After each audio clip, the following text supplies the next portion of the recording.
ये कक्षा 8 की हिंदी की पाठ्यपुस्तक वसंत भाग हमारा चल रहा था।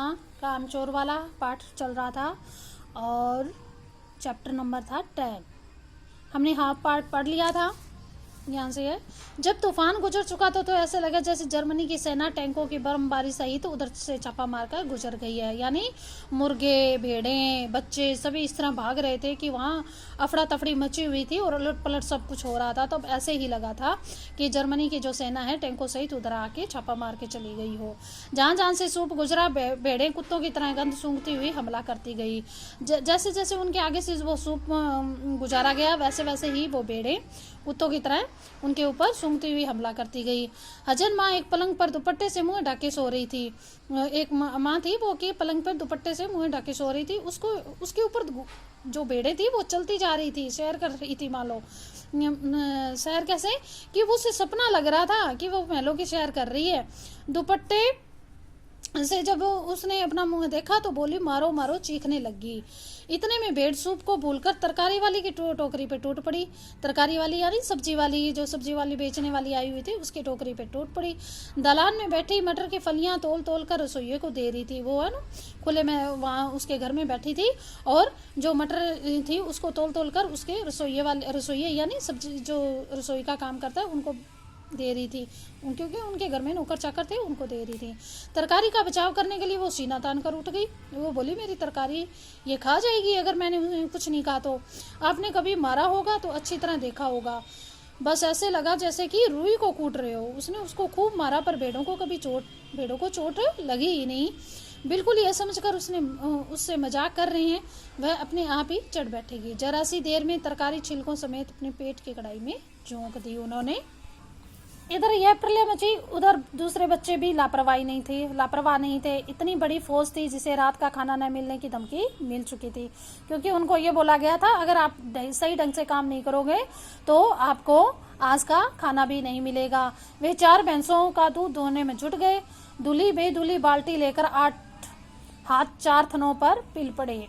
कैसे भैंस एक थी और बाल्टी धोई हुई नहीं थी, साफ सुथरी नहीं थी, फिर भी 4 थन थे भैंस के। उनमें से 8 बच्चों ने 8 हाथ लगा दिए उसके। भैंस एकदम जैसे चारों पैर जोड़कर उठी और बाल्टी को लात मार के दूर जा खड़ी हुई। तय हुआ कि भैंस की अगाड़ी पिछाड़ी बांध दी जाए, यानी आगे से और पीछे से उसको बांध दी जाए, फिर काबू में लाकर दूध लिया जाए। बस झूले की रस्सी उतार कर भैंस के पैर में बांध दी गई। पिछले 2 पैर चाचा जी की चारपाइयों से बांध दिए गए। अगले 2 पैर बांधने की कोशिश जारी थी कि भैंस चौकन्नी हो गई। छूटकर जो भागी तो पहले चाचा जी समझे शायद कोई सपना देख रहे हैं। फिर जब चारपाई पानी के ड्रम से टकराई तो पानी छल छलाकर गिरा तो समझे कि आंधी तूफान में फंसे हैं, साथ में भूचाल भी आया हुआ है। फिर जल्दी ही उन्हें असली बात का पता चल गया, क्योंकि चाचा जी तो सपनों में खोए हुए थे। जैसे कि वो अम्मा थी, वो पलंग पर जब मुंह ढके सोई थी, उसी तरह चाचा जी भी सपनों में खोए हुए थे। फिर जल्दी उन्हें असली बात का पता चला और वह पलंग की दोनों पटियां पकड़े बच्चों को छोड़ देने वालों को बुरा भला सुनाने लग गए। यहाँ बड़ा मजा आ रहा था। भैंस भागी जा रही थी और पीछे पीछे चारपाई और उस पर बैठे हुए थे चाचा जी, क्योंकि चारपाई को भैंस के रस्सी से उससे बांध दिया था ना। वो एक भूल ही हो गई, यानी बछड़ा तो खोला ही नहीं, इसलिए तत्काल उसी टाइम बछड़ा भी खोल दिया गया। तीर निशाने पर बैठा बछड़े की ममता में व्याकुल होकर भैंस ने खुरों से ब्रेक लगा दिया। बछड़ा तत्काल जुट गया। धोने वाले गिलास कटोरे लेकर लपके। धोने वाले कौन थे? सभी बच्चे थे जो, क्योंकि बाल्टी तो छपाक से गोबर में जा गिरी थी। बछड़ा फिर भाग गया।